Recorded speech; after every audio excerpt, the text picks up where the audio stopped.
The White House is condemning North Korea's second ballistic missile, calling it a violation of UN Security Council resolutions. Overnight, North Korea launched its second missile test in less than 1 week. South Korea's military detected the launch and says the second missile was much more advanced than the one fired last Wednesday. CBS News' Tina Kraus has more.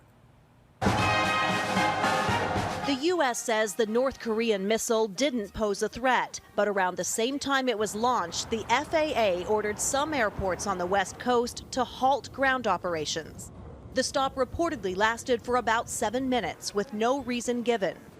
South Korea detected the suspected ballistic missile overnight, which landed in the Sea of Japan. The South says it flew faster than the one fired last week, which the North claimed was a hypersonic weapon.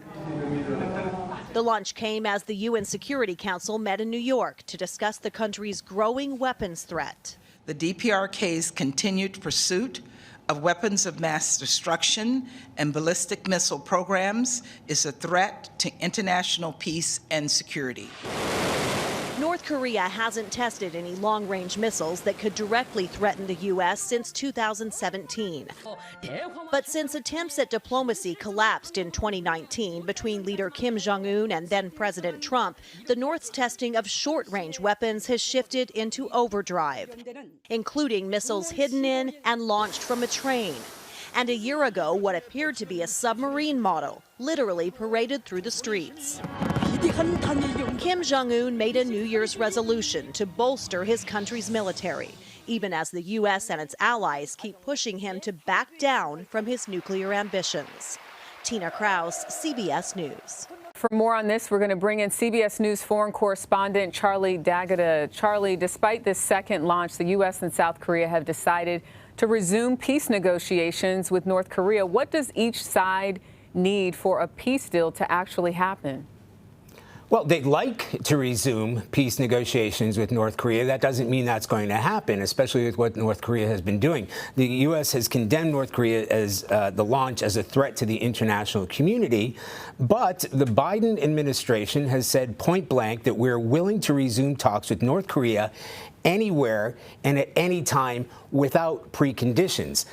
If there were to be conditions, what the United States and South Korea would like to see is a stop of these ballistic missile tests that you're seeing, a stop of the nuclear program that's taking place.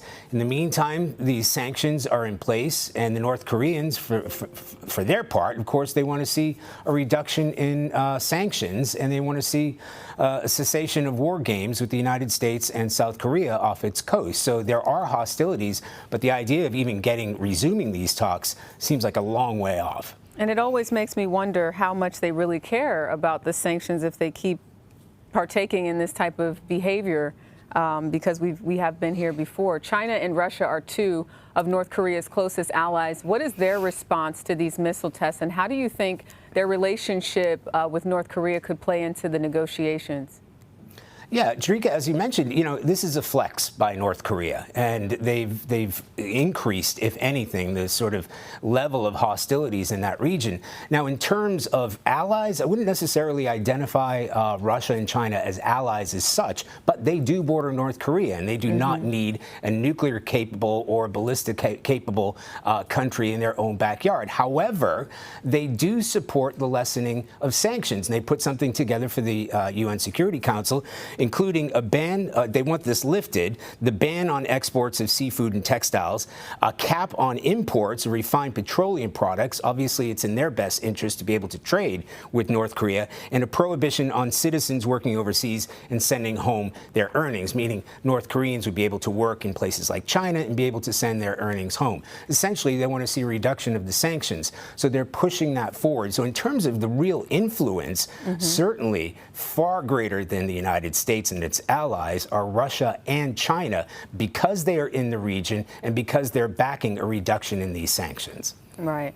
What are the U.S. and its allies prepared to do if North Korea continues its missile testing?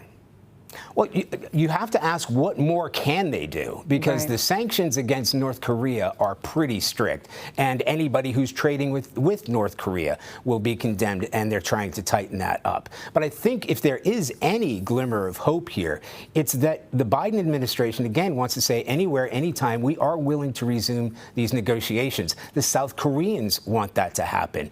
Obviously, Russia and China want to see progress on this. If anything, you know, the saber rattling is happening from North Korea at the moment. And you have to ask yourself what Pyongyang is trying to gamble right now in terms of its leverage, in terms of these very high level exposed hypersonic missiles, ballistic missiles, clearly a threat, including a threat to the United States.